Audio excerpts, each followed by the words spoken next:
Benvenuti a Reiki Banashi, un podcast dove parliamo di Reiki in modo semplice.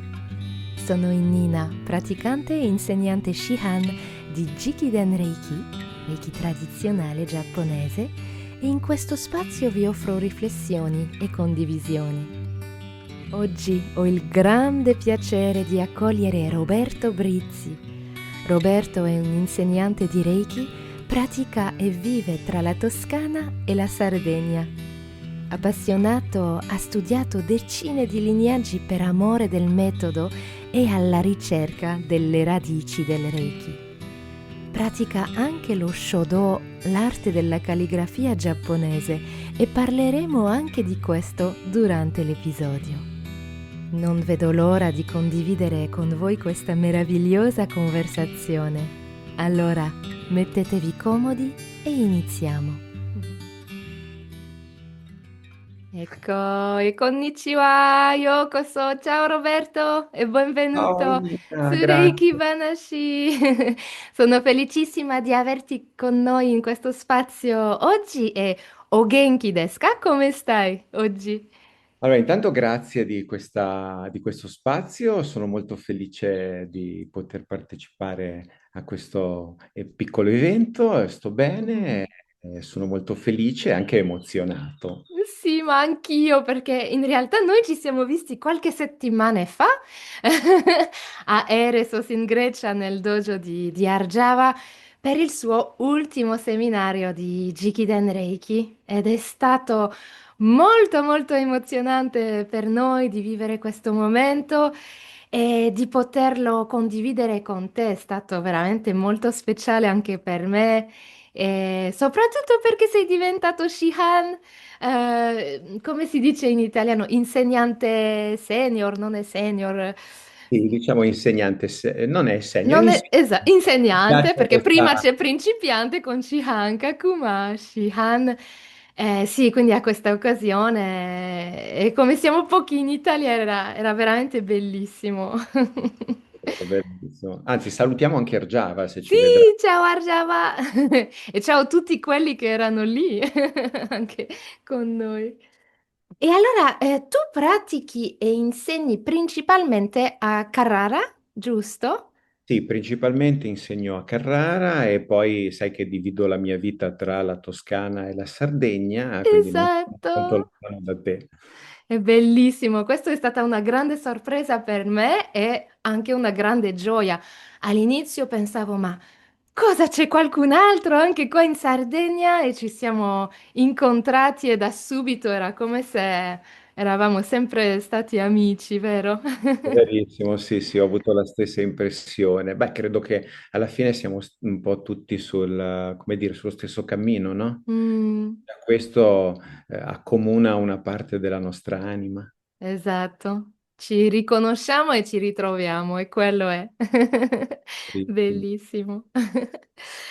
Allora, entriamo nelle domande di questo podcast e quindi vorrei iniziare dal tuo percorso nel Reiki. Cosa ti ha avvicinato a questa pratica e come l'hai scoperta? Cosa ti ha spinto ad approfondire di quello che ho capito ben 6 lignaggi, giusto? Giusto. Ora, la mia storia è una storia sicuramente lunga, cercherò di sintetizzare. Bellissimo, piace. Certo. È cominciata moltissimi anni fa, io ero un ragazzino, vengo da una famiglia molto particolare dove mia madre è una donna estremamente sensibile, a Mm, livello proprio, possiamo parlare proprio quasi di medianità per così dire.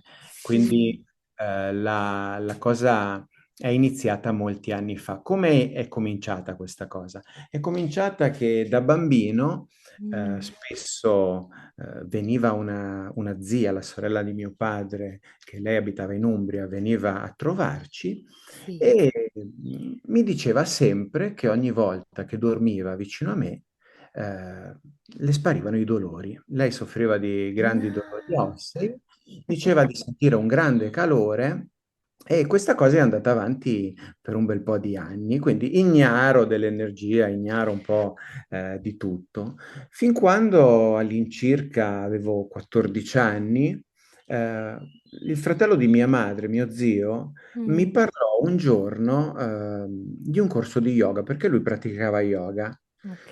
Io non sapevo neppure cosa fosse, ma che cosa ho fatto? Ho deciso di andare a fare una lezione di yoga. Me ne innamorai, l'ho praticato tantissimi anni e Mm. durante una di queste lezioni, un giorno, venne fuori una parola, Reiki. Ah. Fuori questa parola e io non sapevo neppure cosa fosse. Di lì a poco ci sarebbe stata una presentazione di un seminario di primo livello. Stiamo parlando del Reiki occidentale, e Mhm. quindi a quel tempo si credeva, come sai benissimo e come sapranno i nostri amici, che quello era in realtà l'unico stile esistente. Poi abbiamo Mm. visto che non era proprio così. E niente, andai a una presentazione. Ricordo che rimasi estremamente affascinato del fatto che attraverso le mani noi possiamo in qualche modo lenire, aiutare.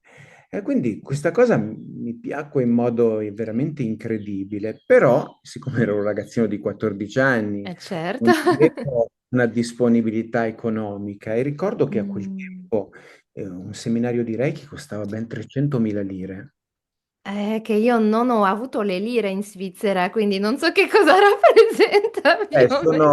Sono diciamo quasi 300 euro, dai, Ah, ormai. certo, quindi era già... 300. Era già un Eh bel prezzo. sì, sì, per un ragazzino poi... Quindi che stranamente mio zio mi disse, se tu desideri questa cosa, io ti pagherò il corso. Wow! Non lo farò io, perché anche lui lo voleva fare, Mm, disse, però ti pagherò il corso. E quindi io dissi, ma come faccio io poi a ripagare? Non ti preoccupare. Quindi mi diede questi soldi e io mi iscrissi a questo seminario senza sapere poi nulla. certo, certo.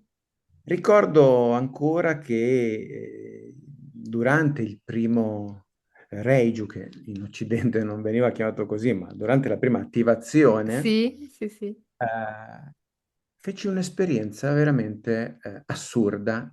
Mm, Io credo che in quell'esperienza, che poi capirò a distanza di moltissimi anni quando ho incontrato Jikiden, mm, avevo fatto un'esperienza veramente molto particolare perché nel buio della stanza dove ricevevamo l'attivazione, vidi un mm. bellissimo Ryujin viola davanti ai miei occhi, era una cosa veramente incredibile.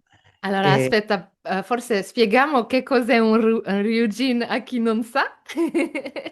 allora, credo che questa sia più forse di competenza tua che sei giapponese, no? Sì, sì, Quindi forse sì. Allora, Ryu in giapponese vuol dire drago e Jin sarebbe come una sorta di presenza o di deità. Non si può veramente dire Dio perché possiamo dire un kami? un kami, esatto, kami sarebbe una forma di divinità in forma di drago. Ecco, quello sarebbe la mia spiegazione in Sono italiano. d'accordissimo con te. Di questa luce viola Mm, che volteggiava davanti ai miei occhi nell'oscurità, wow. rimasi completamente assorbito dalla bellezza di quell'esperienza.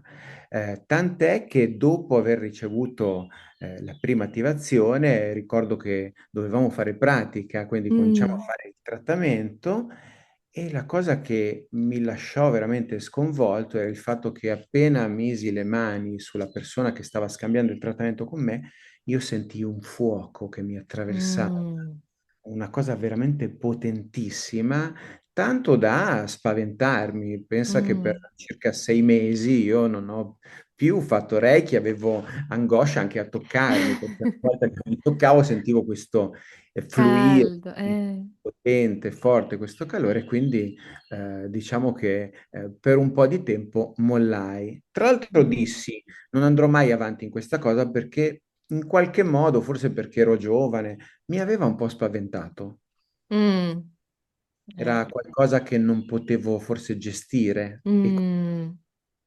E quindi niente, ho mollato per un po', poi pian piano ho cominciato invece, ho ricominciato a trattarmi, a trattare le persone e pian piano sono andato avanti, dapprima presi il secondo livello, ho fatto moltissima pratica, sono stato veramente molto diligente in questo, è una cosa che fa parte di me. E poi nel 91, dopo un anno di preparazione, ricordo, ricevetti il terzo livello. E Mm. fu lì che cominciarono i dubbi, perché Ah. il giorno dell'attivazione, quindi del seminario di terzo livello, la nostra insegnante ci disse una cosa che mi tagliò letteralmente le gambe, è che in realtà questo famoso simbolo del master Mm. era diverso da maestro a maestro. Questa cosa mi crisi, dissi come? Questo è un Ok. simbolo del master e tutti i maestri che possiedono questo simbolo ce l'hanno diverso? E quindi qui partì la mia ricerca. Quindi Sicuramente, capisco. cominciai a raccogliere parecchie Mm. informazioni. A quel tempo non era così facile con No. internet, quindi ho cominciato a girare tutti i vari maestri con cui riuscivo a entrare in contatto Mm. e mi facevo dare praticamente una copia di questo simbolo. Arrivai dopo circa 2 anni ad avere circa 25 simboli, Sono tantissimi. molti simili, ma alcuni completamente diversi, e raccogliere una quantità di tecniche di attivazione enorme. Ne ho raccolte Mm. tantissime. Quindi a quel punto ho cominciato a chiedermi, ma allora, ok, noi stiamo praticando Reiki, Mm. ma qual era realmente la didattica di Usui Sensei? Perché Mm. io volevo fin dall'inizio capire perché gli esseri umani cambiano le pratiche, le trasformano. Reiki per me era qualcosa di perfetto, non aveva Mm. bisogno di subire dei cambiamenti. E quindi proprio per questo iniziai a cercare. Mm. All'inizio viaggiai molto, mi sono mosso molto, ho conosciuto veramente qualsiasi cosa possibile all'interno della pratica del Reiki. In particolare le scoperte che facevo ogni volta era che il sistema era sempre stato adattato ad un contesto culturale, era sempre stato adattato anche a delle persone. Mm. Ricordo che ad esempio nel periodo dove la New Age era molto presente, nel Reiki si parlava tutto di chakra, di Sì. aura. Quindi questa cosa io volevo in qualche modo sapere se realmente il Reiki avesse dentro tutti questi elementi e per questo ho Mm. cominciato poi a ricevere un po' tutte le scuole e ogni volta che ho ricevuto una scuola mi ero fatto una promessa e la promessa era che avrei in qualche modo nel periodo di formazione con quella scuola dimenticato ciò che già sapevo. Perché Mm. penso che mi avrebbe fortemente influenzato a non imparare. Mhm.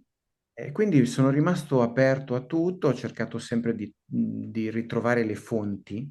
Sono Mm. stato anche fortunato perché ho avuto sempre incontri, io dico guidati dal destino, no? Ho trovato sempre insegnanti che come me avevano voglia di capirci qualcosa in più. Quindi questo è Mm. stato la mia spinta per ricevere tutti questi lignaggi. Sicuramente io non sono un collezionista di attestati. Quindi Mm.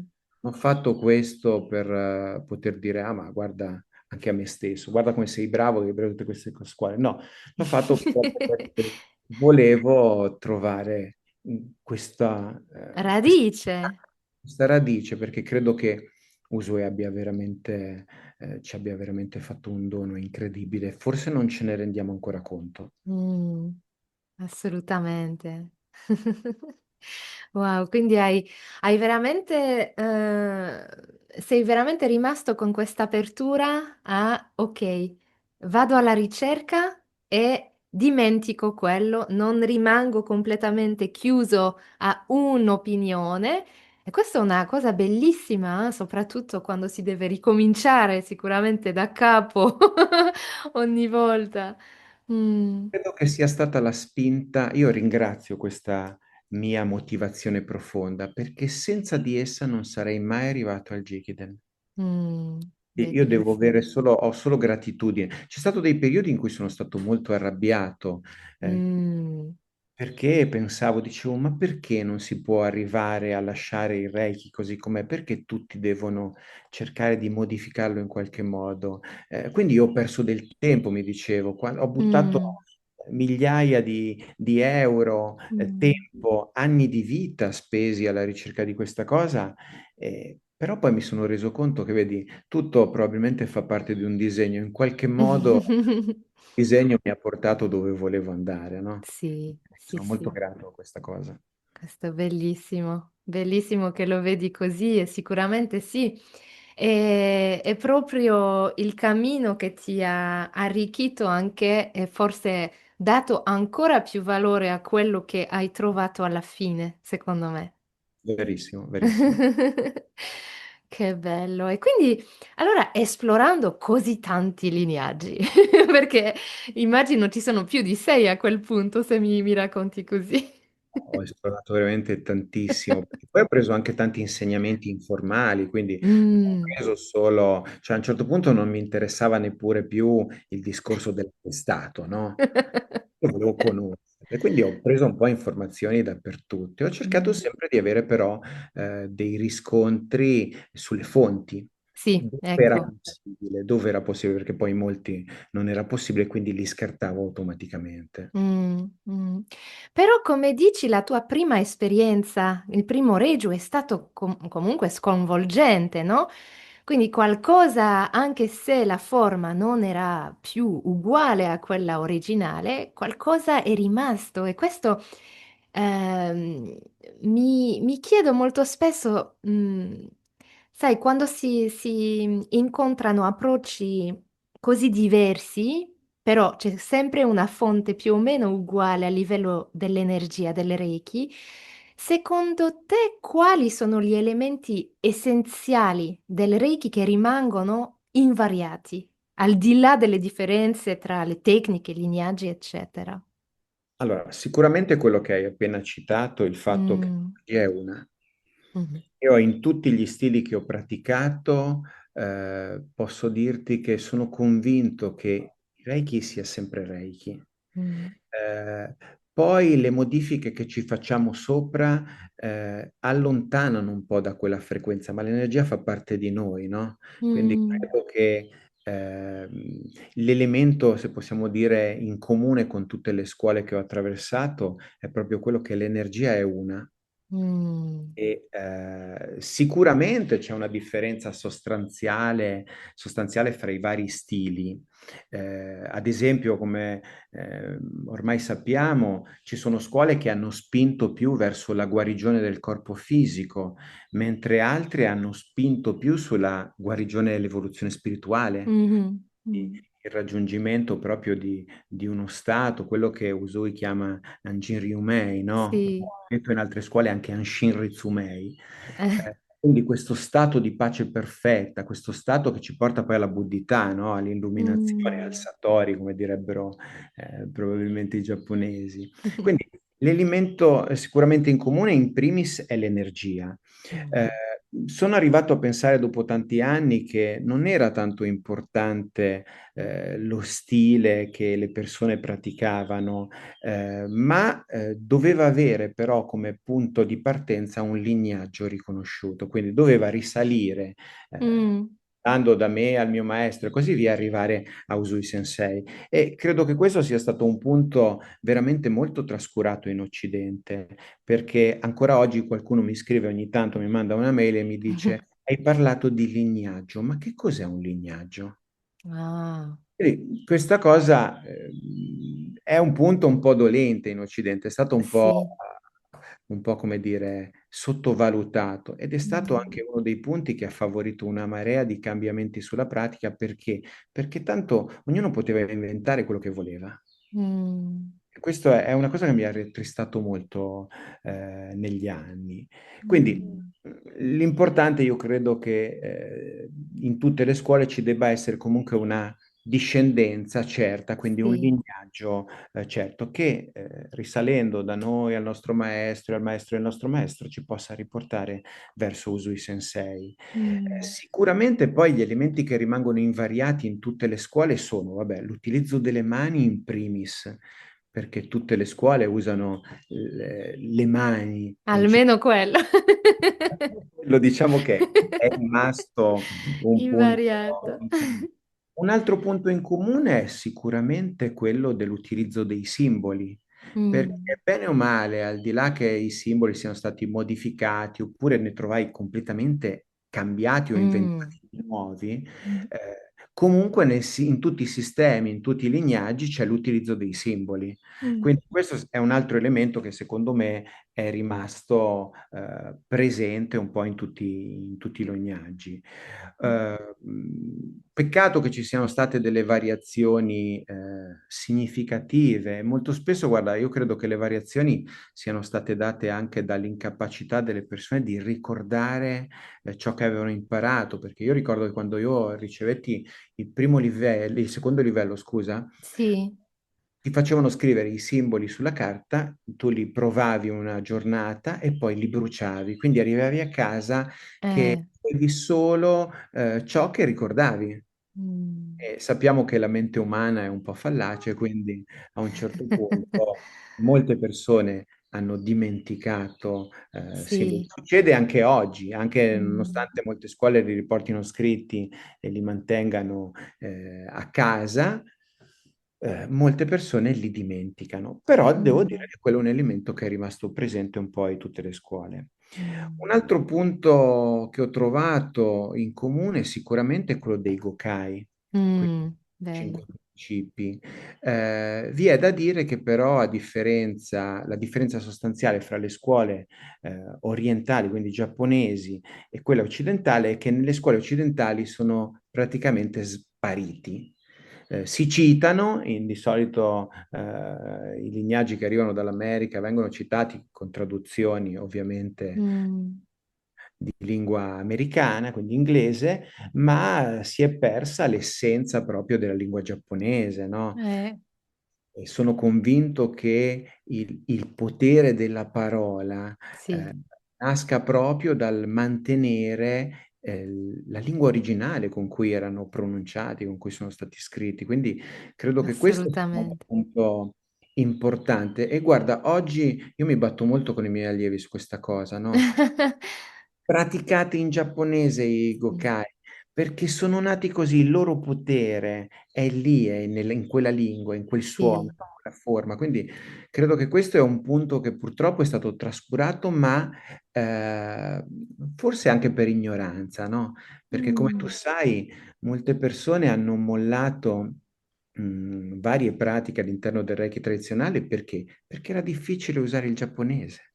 Quello è, sì, sì, sì, assolutamente. È proprio la traduzione, anche quello che dici hai detto prima del lignaggio, no, è una cosa proprio culturale che abbiamo non solo nel Reiki, negli arti marziali, c'è sempre questa importanza assoluta di onorare, i nostri insegnanti, quelli che erano lì prima.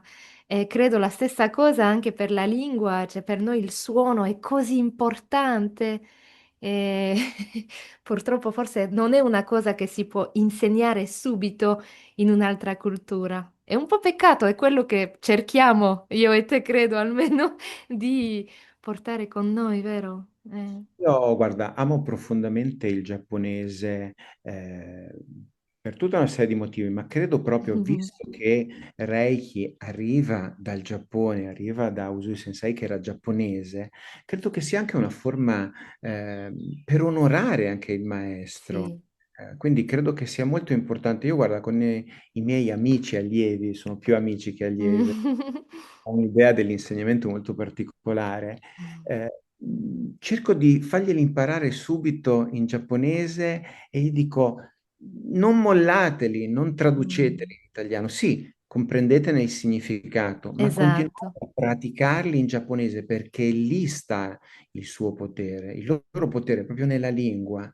Mm. Io vengo da studi teologici, studiavo ebraico, aramaico e greco antico e posso dire che la lingua è veramente un potere particolare perché porta la storia di un popolo.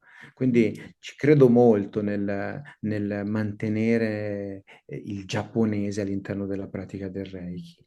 Secondo le nostre possibilità, perché io, ad esempio, Ovviamente. non so colloquiare in giapponese, però tutto quello che riguarda il Reiki, i termini, li conosco bene perché ci ho voluto dedicare del tempo perché sono parte di Reiki e se non l'avessi fatto avrei anch'io fatto una modifica.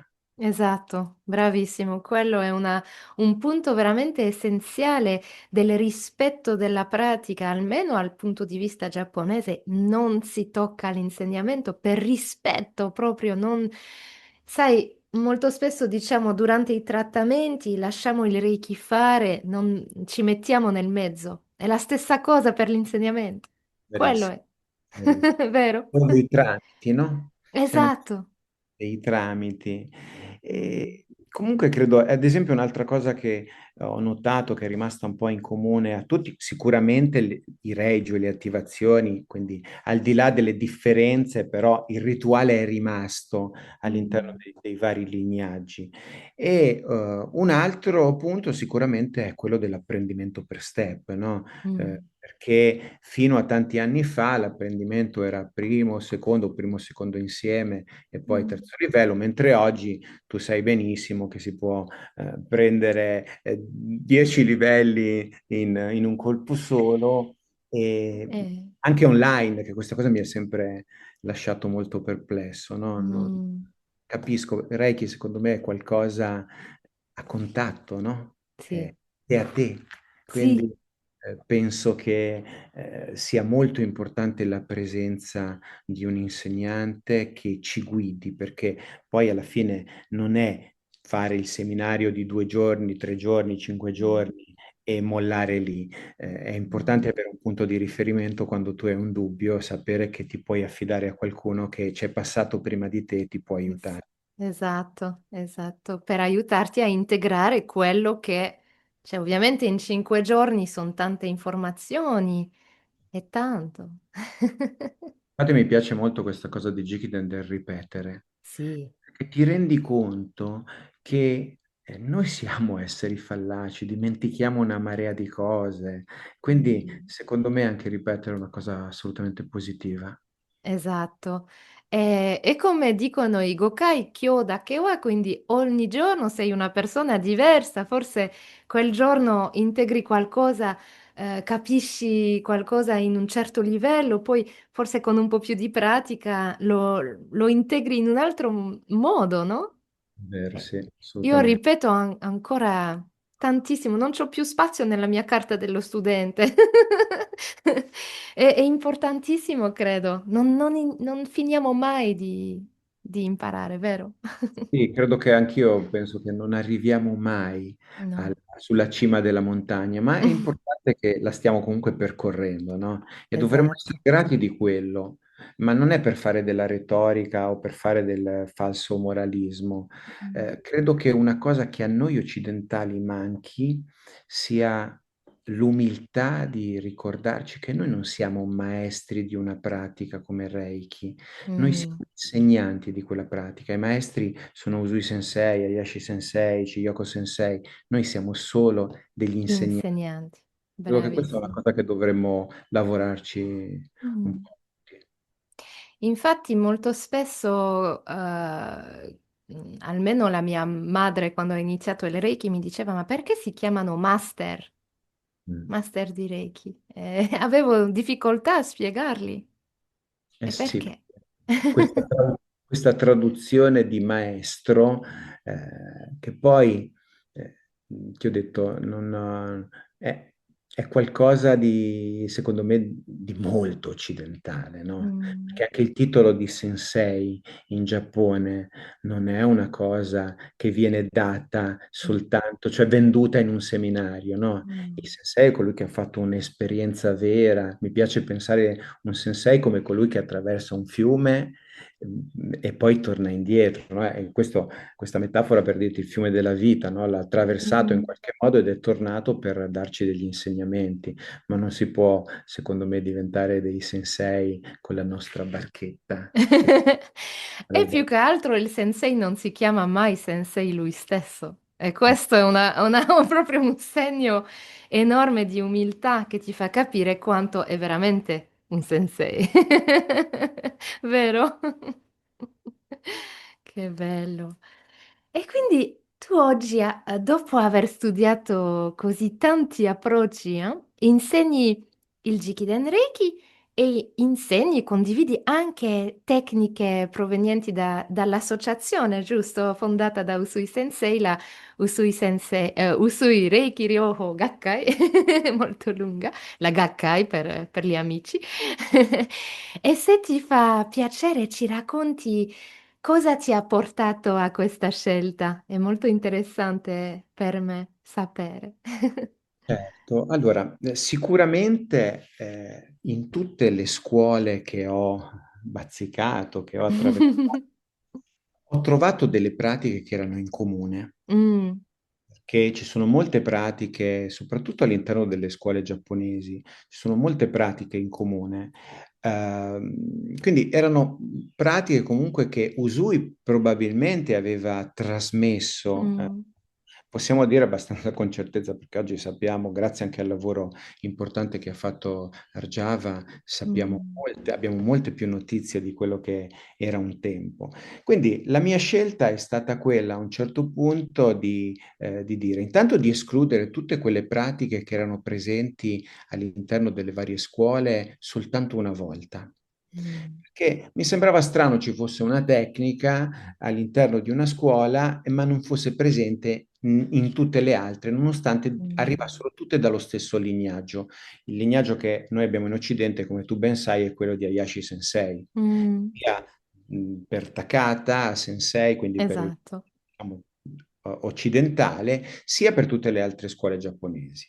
Quindi questa cosa mi aveva colpito molto. Dicevo, ok, ci sono delle cose in comune, delle tecniche in comune, ma a volte alcune pratiche, tipo quelle che sono uscite dalla Usui Reiki Ryoko Gakkai, non erano presenti all'interno delle scuole. Questo non so dirti perché alcune scuole hanno deciso magari di praticare una tecnica o perché non l'hanno portata avanti. E quindi a un certo punto ho detto, ok, io non voglio insegnare delle personalizzazioni, ma voglio mantenere quello che è un insegnamento il più tradizionale possibile e ho Mm, continuato così a trasmettere le tecniche della Gakkai per non perderle, perché mm, sono tecniche secondo me molto importanti, anche molto belle, molto profonde. Ci sono delle tecniche che io amo in modo veramente viscerale, sono mm. parte di me. E quindi per questo ho deciso di portare avanti Jikiden e di portare avanti gli insegnamenti proprio delle tecniche di Usui. Questa è stata La diciamo, la scelta. scelta. Trovo che sia un vero peccato che alcune scuole abbiano deciso di non portarle avanti. Non so Mm, dirti perché, se magari per qualcuno erano troppo complicate, oppure perché c'era sempre lo scoglio del discorso del giapponese, eccetera. Ad esempio, vedo che molti eh. insegnanti hanno difficoltà a chiamare una tecnica in giapponese, l'hanno tradotta, no? Quindi non so se è per questo, però spero di riuscire a portare avanti comunque questi due rami della Mm, tradizione proprio di Usui Sensei. Questa è la mia bellissimo. motivazione principale. Bellissimo, quindi sì, hai fatto così tante ricerche, quindi cioè, sei veramente in gamba su questo, non è che a caso hai scelto una, una pratica o un'altra, sono veramente questi due lati del lignaggio in cui abbiamo la parte di Hayashi Sensei con il Jikiden e poi dall'altra parte proprio la Gakkai. Mm. Sai, io credo, io ho la speranza, magari una speranza stupida, non so, No. ho la speranza che un giorno il Reiki di Usui possa, nel possibile, tornare a quello che io chiamo il suo antico splendore, no?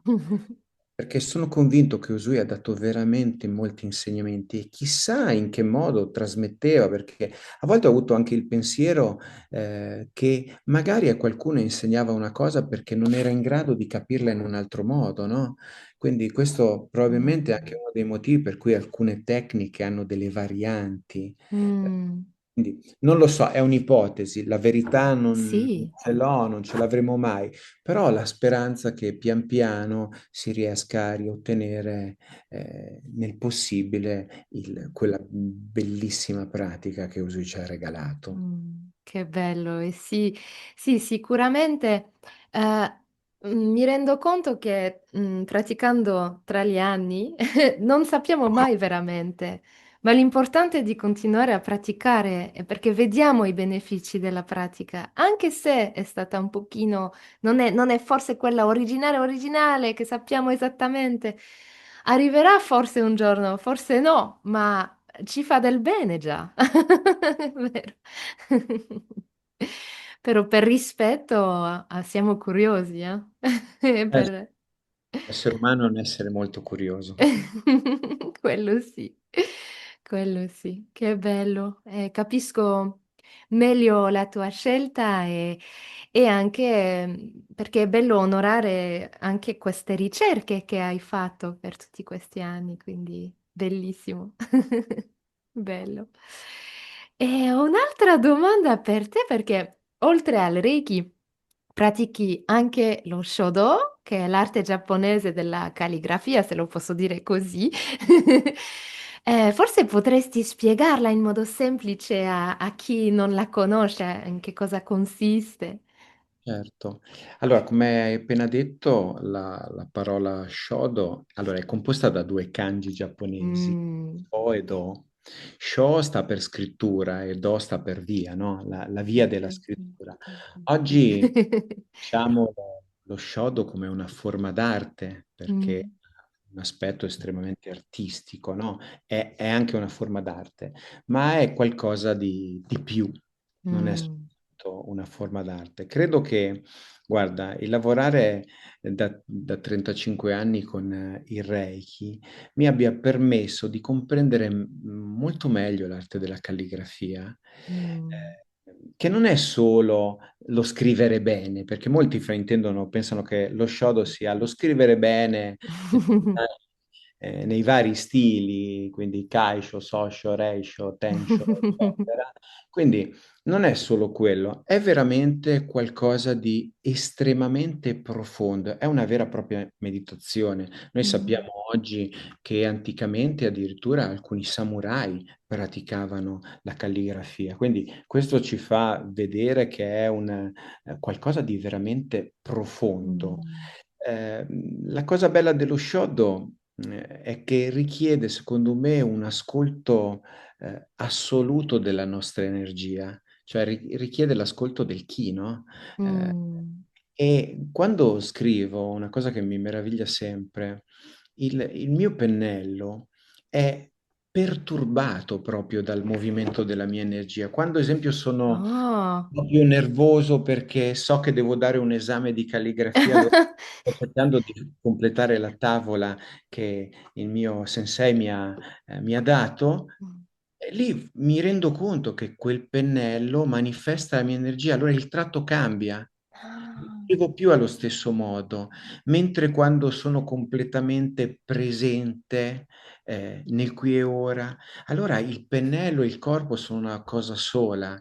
Quindi Mm, io credo che lo Shodo sia, al di là della bella calligrafia, al di là dell'arte, sia veramente una pratica di meditazione molto, molto bella che ci permette di conoscere anche lati nascosti di noi, perché a volte, guarda, a volte c'è un'energia dietro perché stai vivendo un'emozione e quell'energia finisce sul tuo foglio di carta di riso. Quindi tu la vedi. Io ho scritto tantissime volte, ad esempio, io sono molto legato a kanji come nuvola, come energia, come rei, mm, eccetera. E se tu vedi tutte le volte che l'ho scritto, ogni volta che c'era un'emozione diversa, tu la vedi quell'emozione sulla carta. mm, La vedi, quando io ricordo il mio primo Kumo, nuvola, fu mm. una cosa molto dolce, mentre adesso quando firmo ho una firma che non so spiegarti, ma c'è un'energia diversa e quindi lo Mm. sciogli mi sta insegnando che intanto non siamo esseri statici, lo sapevo già, però adesso il pennello me lo fa vedere e che veramente trovare il nostro centro è una cosa importante, perché credo che se no diventiamo dei, come dire, copiamo. Sì. E non è copiare una bella calligrafia di qualcuno che è arrivato prima di noi, è mettere se stessi e trovare la nostra strada nella calligrafia. Mm. Quindi, non lo so, sono molto affascinato di questa cosa del fluire, del Mm. lasciarsi liberi dalla tensione e soprattutto mettere da parte l'ego. Ah, di nuovo, interessante questo, eh? Lo trovo molto come Reiki. Quando facciamo un Infatti. trattamento, noi non ci mettiamo l'ego, noi dovremmo essere dei tubi. A me piace pensarmi come un tubo e dico sempre ai miei allievi, il tubo non si preoccupa se passerà l'acqua, il vino, la Coca-Cola, è semplicemente un tubo.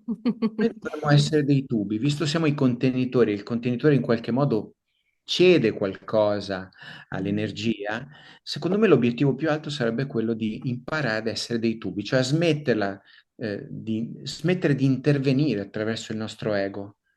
E lo Mm. shadow, secondo me, è la stessa cosa. Devi smettere di fare la calligrafia, il kanji per il tuo ego, perché magari qualcuno dirà, ah, è bellissima, ma come scrivi bene? No, lo devi fare mettendo da parte l'ego e per Mm. poter così sondare a livello profondo le tue energie. Quindi questo è un po' il mio approccio con lo shodo.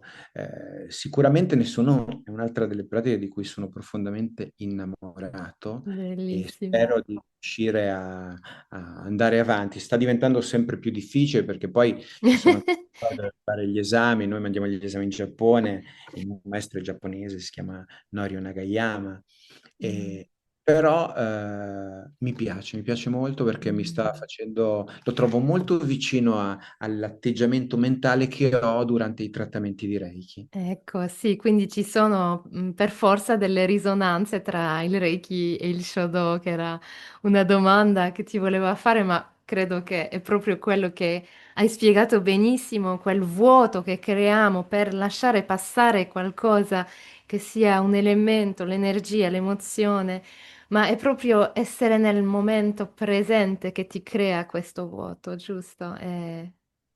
Io credo che l'introduzione ai Gokai Kyoda Kewa Mm. sia perfetta anche per lo Shodo. È perfetta per tutto, Mm. nonostante non sia uno dei cinque principi, ma sia l'introduzione ai principi. Io credo che quello dovrebbe essere inquadrato e Mm. io mi sto facendo uno scroll con Mm. Kodak, perché quello secondo me è veramente importante. Noi ci dimentichiamo di essere presenti in quello che facciamo, siamo sempre proiettati o nel futuro, quindi ci preoccupiamo, o nel passato e ci facciamo condizionare dagli eventi Mm. passati. Quindi credo che l'essere nel qui ed ora, solo per oggi, sia Mm. la più grande conquista che l'essere umano possa raggiungere. Assolutamente, concordo completamente.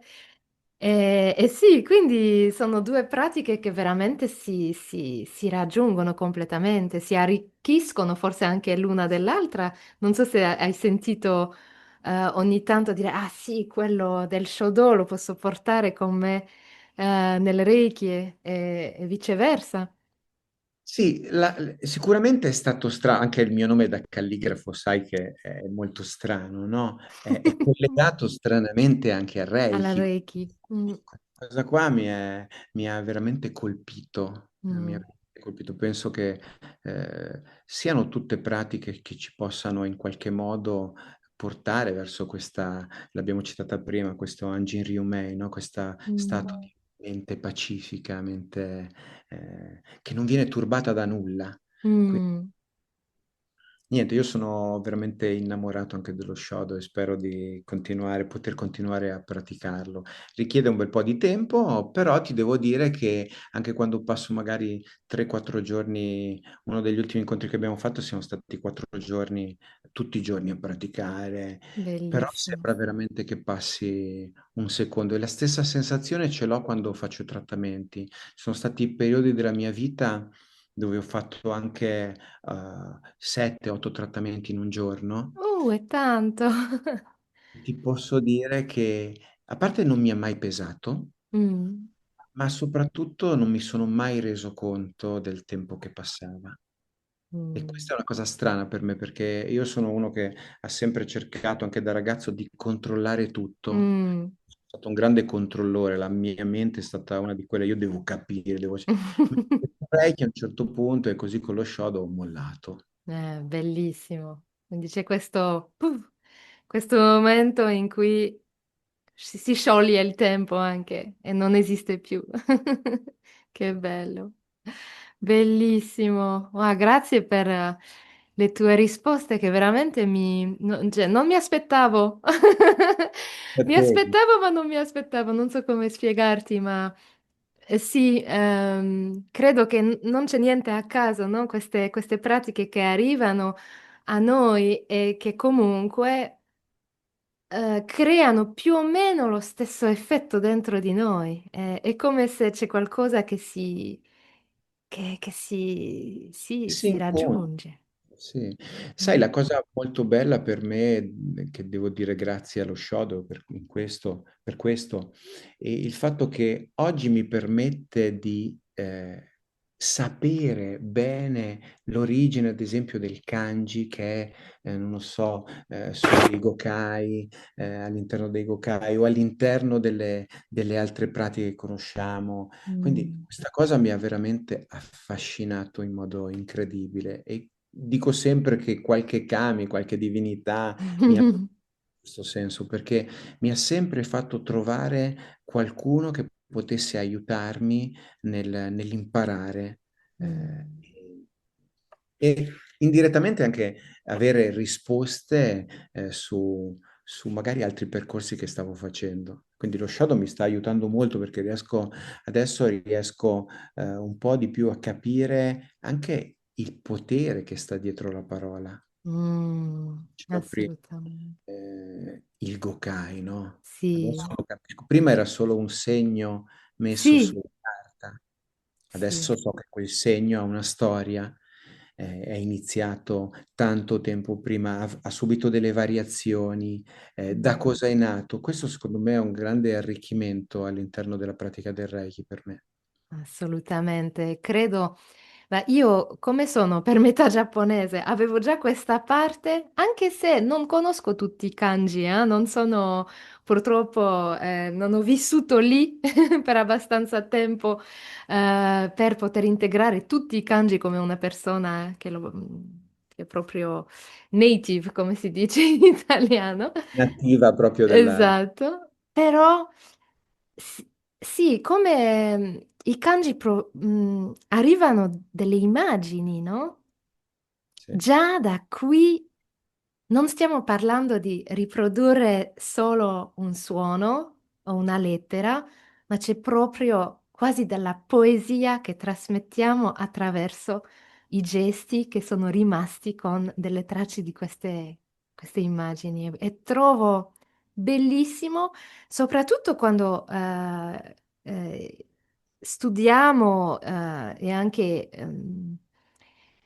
anche direi quando insegniamo anche il Reiki, di conoscere, di avere un minimo di conoscenze in questi kanji ti dà già un altro gusto per te, perché già è molto bello avere questa conoscenza, ma poi anche la puoi condividere con gli altri, no? è vero.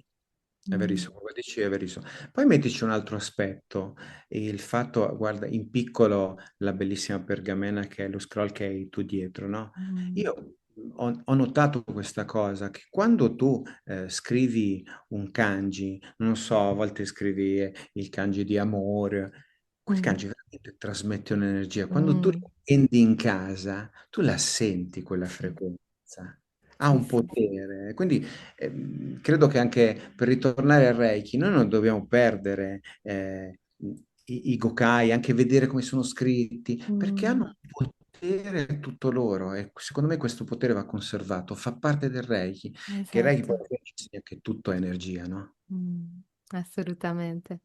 E perché, cioè, non è a caso che Usui Sensei ha scelto queste parole, questi kanji, cioè, ogni volta, mm, sai, ogni volta che lo leggi, i Gokai, forse c'è un kanji che ti risuona di più.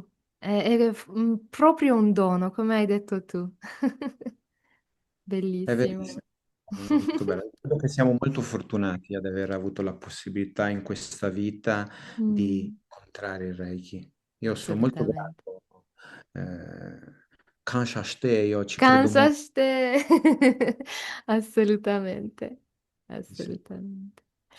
Allora, un paio di domande ancora per te, ma questa è, se oggi qualcuno ci ascoltasse e sentisse una chiamata verso il Reiki e che forse non vuole fare 40.000 lineaggi o che non sa da dove cominciare. Quale primo passo gli consiglieresti e secondo te se ci sono degli aspetti o degli atteggiamenti da cui è bene stare un po' alla larga, diciamo? Allora, sicuramente il primo passo che gli consiglierei è quello di trovarsi un insegnante con un lignaggio tradizionale. Il- Mm, Poi quello di provare un trattamento di Reiki, perché bravissimo, sì. se noi non proviamo quell'esperienza non la possiamo realmente conoscere. Reiki lo puoi conoscere soltanto in un modo, Mm, facendo un'esperienza. Quindi questi sono secondo me i primi due punti e cercare quindi di approcciarsi a un metodo che sia privo di personalizzazione. Per questo io adoro Jikiden, mm, perché ho visto negli anni, nei miei 35 anni di pratica, ho visto solo personalizzazioni, personalizzazioni. E sono arrivato a un punto che ero un po', come dire, saturo, ero sì. stanco di questa cosa. Quindi la cosa che gli consiglierei è proprio questa, di trovare intanto un insegnante di un lignaggio tradizionale vero, Mm, perché oggi purtroppo ci sono molte cose, c'è ancora molta confusione su Reiki, perché poi, diciamocelo chiaramente, gli insegnanti sanno cose che gli allievi non conoscono. mm, Quindi ci sono anche molte confusioni su che cos'è Reiki, come funziona. Ci sono tante informazioni che ormai sono distorte anche dalla rete, perché la rete fa bene da una parte ma rovina dall'altra, no? Quindi mm, ci porta informazioni che poi non sono poi così in linea con quella che è l'idea o la pratica del Reiki. Quindi sicuramente questo, trovarsi un buon insegnante, eh, qualcuno comunque che metta realmente il Reiki al primo posto, mm, perché può sembrare scontato, ma non lo è. mm. Oggi, come sappiamo, il Reiki è diventato per molti solo un metodo per guadagnare del denaro. Sì, Questo è il mercato della spiritualità, vale per il Reiki, vale per lo yoga, per io ho insegnato tante cose, mercati. eh? Mm, Quindi mm, tutto questo è un po', come dire, mm. è diventato un po' il business del momento, no? Sì. Quindi credo che questa sia un'altra cosa importante da valutare. A volte viene qualcuno da me e mi dice, sai, io volevo imparare Reiki, ma quante persone devi avere per potermi insegnare Reiki? Perché ci sono magari persone che gli dicono, ok, io farò un seminario quando ho 10 persone. E Ah, ok. questo sia limitare la possibilità di quella persona di evolvere Mm. per un nostro mero bisogno che è economico in questo caso. Quindi questo è uno degli aspetti che non amo del Reiki in Occidente. Eh, Mm. quindi mi rendo conto comunque non è facile Mm. trovare un buon insegnante, ma ce ne sono tanti, quindi credo che si possa fare. Ecco. A che cosa, come definisci un buon insegnante? Beh, un buon insegnante io credo che è quello che dimostra di aver messo la sua pratica sopra ogni cosa. Ok, È quello sì. che ha messo la sua pratica all'interno della propria vita, Mm, non per il solo ed esclusivamente, non soltanto per il proprio sostentamento. mm, Ok, tutti dobbiamo vivere, va benissimo, ma credo che il vero insegnante sia quello che dedica la sua vita a quella pratica. È un po' come, come ti posso dire, è qualcuno che veramente non può essere separato dalla pratica. Cioè, se tu sì. oggi mi dicessi, puoi essere separato da Reiki, no, io credo che non potrei vivere senza Reiki. Non te lo so Mm, spiegare questa cosa. mm. Capisco Tu la benissimo. capisci, non so spiegarti, non potrei vivere senza Reiki. Mm, mm, Quindi credo che sia una delle parti fondamentali della mia vita. Io ho sempre detto che Reiki è diventato un po' come il mio amico, un amico mm, che però c'è sempre. Io mm, posso decidere di non usarlo, ma nel momento in cui busso alla sua porta c'è sempre. Quindi credo mm, che un insegnante dovrebbe avere un grande amore per la pratica che insegna, qualsiasi essa sia, il Reiki, lo yoga, qualsiasi altra pratica. Sicuramente dovremmo avere l'umiltà di non improvvisarci, mhm, perché è esatto. un problema del momento, no? Io negli anni, guarda, ho visto veramente delle cose assurde, veramente ho visto delle cose stranissime e per anni Immagino. me lo sono sognato, ma ho visto veramente creare delle dipendenze anche all'interno dei gruppi. Mm, E questo è terribile se ci pensi. Io dico sempre ai miei allievi, ricordatevi che voi siete liberi. Eventualmente, se ci credete, siete solo del creatore, ma siete liberi. mm, Imparate, praticate bene, ma ricordatevi di essere liberi. Non vi invischiate nemmeno con me nel legarvi in modo assurdo con me e farmi diventare la vostra dipendenza, mm. perché non deve essere così. Io credo che Grazie, sì, grazie di aver detto questo perché è vero che è qualcosa che ho visto in tanti lineaggi purtroppo ed è quello che adoro nel Jikiden perché sappiamo che da un insegnante all'altro, come insegniamo la stessa cosa, il curriculum è uno, no? Se uno viaggia lì, tu dici sei felice che vada da qualcun altro perché lo sai che l'insegnamento è quello, no? è vero. E credo anche che è buono anche ricevere lo stesso insegnamento da un altro insegnante, perché ti permette Assolutamente, magari di cogliere delle cose che magari con quella persona non puoi cogliere. esatto. Magari io ho la mia modalità di spiegare una cosa e che non vibra perfettamente con te. Poi arriva in Esatto. te la spiega e dici, ma era così facile, però O non al l'avevo. contrario, no? Sì, Proprio. assolutamente. Sì, quindi questo, eh sì, credo che sono consigli ottimi, soprattutto quando siamo curiosi sul Reiki, la prima cosa è di ricevere un trattamento. Quello è, Assolutamente. sì. Tanto se non lo Bellissimo. provi non puoi sapere che cos'è. No, esatto, rimani nella mente, rimani la teoria di quello che stai cercando, prova, prova e vedrai. Sì, ecco. Adesso Roberto ho una domanda che faccio a tutti i guest di Reiki Banashi e questa domanda è: se potessi incontrare Mikao Usui Sensei, cosa gli diresti o cosa gli chiederesti? O entrambe le cose. Allora, io ci ho pensato tante volte a questa cosa, no? Mm, Come mi comporterei? Sicuramente non avrei il coraggio di chiedergli nulla, perché credo che quando stai vicino a una personalità di questa portata, mm, in qualche modo tu subisci un cambiamento interno notevole, no? mm, Un po' di anni fa lessi una storia che può andare benissimo anche per Usui Sensei.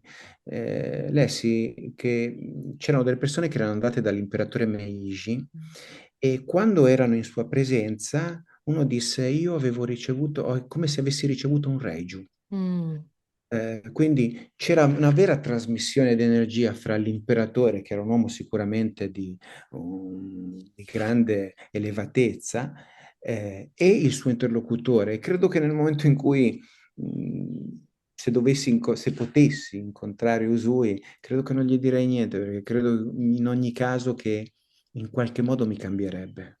Mm, Quindi sicuramente lo ringrazierei. C'è una frase che io dico spesso, me la ripeto spesso anche al mattino quando mi sveglio, no? mm, Usui disse una cosa quando raggiunse il suo Satori: mm, l'universo è me, io sono l'universo. Ecco, devo dire grazie, ecco, gli direi grazie in particolare per questo, perché più vado avanti, più mi rendo conto di quanto siamo tutti interconnessi, siamo tutti legati uno all'altro e non solo come persone, ma mm. anche con la natura. Io ricordo da piccolo mi succedeva una cosa strana. Una volta ero un ragazzino, trovai uno di quei scarabei volanti Ah che avrei in sì. Sardegna, no? E stava morendo. Mi ricordo che l'ho preso in mano, ero un Mm, ragazzino, e provai una cosa che non avevo mai provato. È come se potessi sentire il fatto che stava morendo, come se dentro di me morisse una parte. mm, Quindi, secondo me, la cosa che direi a Usui, gli direi grazie proprio per questo, perché sto imparando che veramente non c'è separazione con gli alberi, con le persone, con gli animali, con le piante, che tutto ciò che facciamo, bene o male, si ripercuote, sui nostri fratelli umani, fratelli animali, eccetera, e ritorna a noi. Io mm, credo molto in questo, quindi non credo gli farei però domande sulla pratica, eh, perché sarebbe, secondo me, sarebbe ridurlo a qualcosa di materiale. wow, adoro la tua risposta. Sì, è già è l'onore di sentire la sua presenza. Esatto, credo che basterebbe quella. Mm, Che in qualche modo ti dico, la sentiamo noi, perché noi siamo, quando facciamo Reiki, io quando faccio Reiju, no, lo dico sempre, a me piace veramente pensare che sia Usui a farlo. mm, mm. Io sono solo il tubo che fa quella cosa. Esatto. Piace continuare a pensarlo, l'ho sempre pensato e continuerò a pensarlo, che è Usui che sta facendo. Usui, Hayashi Sensei, Chiyoko Sensei, sono loro che stanno facendo questo lavoro, non io. Io sono solo Mm, il tramite su questo piano per fare quella cosa. mm. Ed è già una grande benedizione, secondo me. Eh Devo essere sì, grato solo per quello, perché ho la possibilità di essere un tramite. perché è un onore anche quello. Esatto. Detto bene, è un onore. Bellissimo. Grazie, grazie veramente di questa risposta. Allora arriviamo vedo un po' l'ora, ma arriviamo lentamente alla fine dell'episodio, ma, c'è qualcosa di cui non abbiamo parlato che avresti voluto condividere con noi? Allora, penso che bene o male abbiamo un po' parlato di quella che è la mia idea sul Reiki, penso vedo Mh, che poi alla fine siamo molto vicini come pensiero io e te. sì. Sicuramente mi piacerebbe, se è possibile, intanto vabbè, ti ringrazio per questa possibilità che per me è stata veramente importante, perché Mh, non è così scontato, come ti dicevo all'inizio, parlare di Reiki, no? mh, Oggi non è affatto scontato, e poi parlare di Reiki tradizionale. Sicuramente vorrei usare questo spazio, se è possibile, per dare un consiglio a tutti i praticanti di Reiki, a tutti coloro che lavorano con mh, questa meraviglia. Il primo è quello di non dimenticare ogni giorno di praticare sia Reiki, ma anche dedicare quei pochi minuti alla ripetizione dei Gokai, proprio perché così come Usui diceva, io sono convinto che quelli veramente ci aiutino a raggiungere quello stato di mente pacifica, quindi ci mh. avvicinano in qualche modo allo stato di illuminazione. E in più perché fanno una cosa meravigliosa, tengono a bada il mostro più grande che abbiamo, che è l'ego.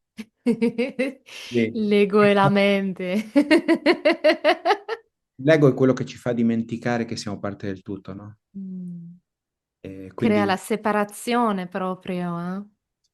Mh. esatto, credo che questo è il consiglio forse più importante, non è tanto importante l'imparare a mettere bene le mani. Mm, Prima, secondo me, bisogna imparare questo. E mi rendo conto che l'abbiamo imparato probabilmente con gli anni, no? Andando mm, avanti. All'inizio non era così scontato. Anzi, mm. all'inizio l'ego diceva, ma come sei bravo, vai, continua. Esatto. Hai attivato 2000 persone, quindi bravo, continua così. Poi ti rendi conto che in realtà è un altro ostacolo che stai mettendo alla tua pratica. Quindi Mm, credo che il consiglio che voglio dare alle persone è vivete il Reiki seguendo veramente i Gukai, ma non acquisite i Gukai perché vi sono stati detti e quindi dici mi devo comportare bene perché così dice Usui. No, cercate di integrarli fin quando non diventano parte di voi stessi.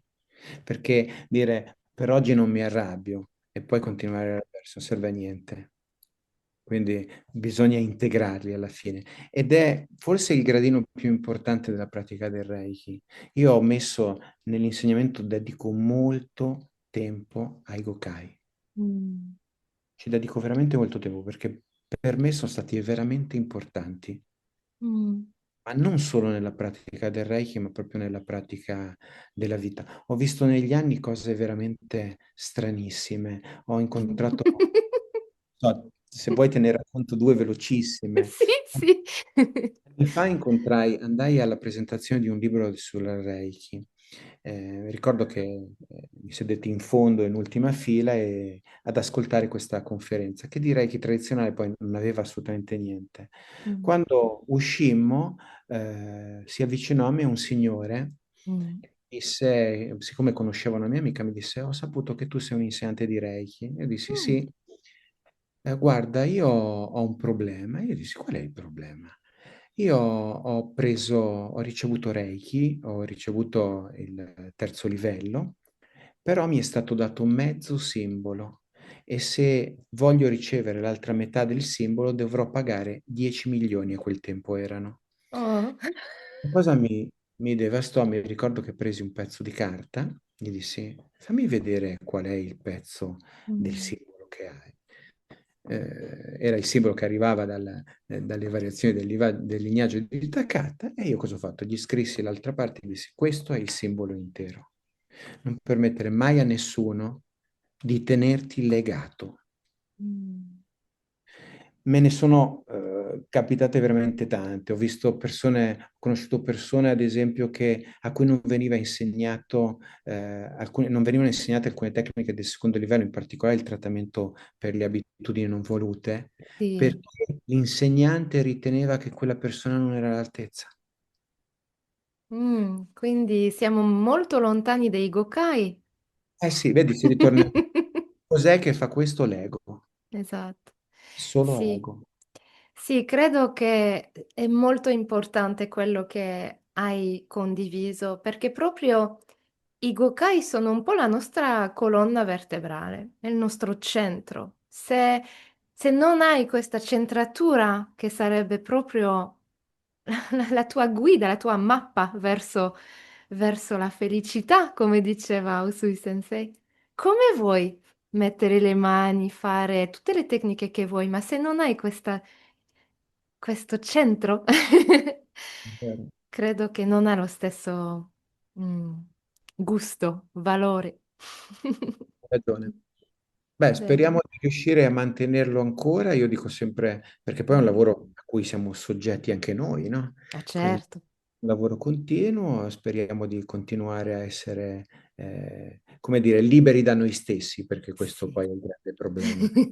Anche. O peggiore, insieme all'ego siamo noi stessi, no? Siamo Mm, noi che ci roviniamo la vita, ce la boicottiamo, quindi.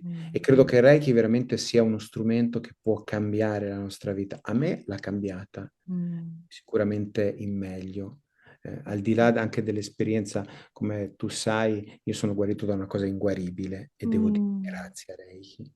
Devo dire mm, veramente grazie a Reiki, non perché voglio fare del, non voglio mettermi contro alla medicina ufficiale, anzi, credo che tutto debba lavorare in sinergia. insieme. Spero anche che si arrivi a una medicina dove sia quella ufficiale che quella, per così dire, alternativa, possano lavorare in sinergia insieme. Mm, Però io devo veramente molto al Reiki, mm, devo che veramente bello. dato all'universo per questa cosa. Che bello, bellissimo. Ti ringrazio tantissimo per tutte queste bellissime parole, ma anche la tua onestà in tutto questo scambio e anche l'umiltà, perché non è, cioè, nel senso. Uno può aver studiato così tante cose e pensare di sapere meglio, e invece vedo che sei veramente in questa apertura, sempre dell'imparare e del trasmettere e di svuotare quello che non si deve mettere nel mezzo.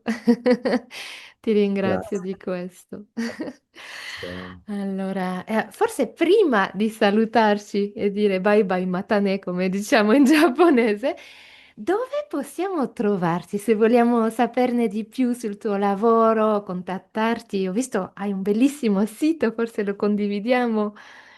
Sì. Allora, io non sono molto, non curo molto il sito, le cose. Di solito li fa per me un caro amico, mi aiuta un caro amico con, Mm. posta sempre cose per me anche su Facebook. Il mio sito si chiama reikikenkyukai.it. Perfetto. E quindi mi potete trovare sia in internet, quindi sul web, sia anche su Facebook, c'è una paginetta.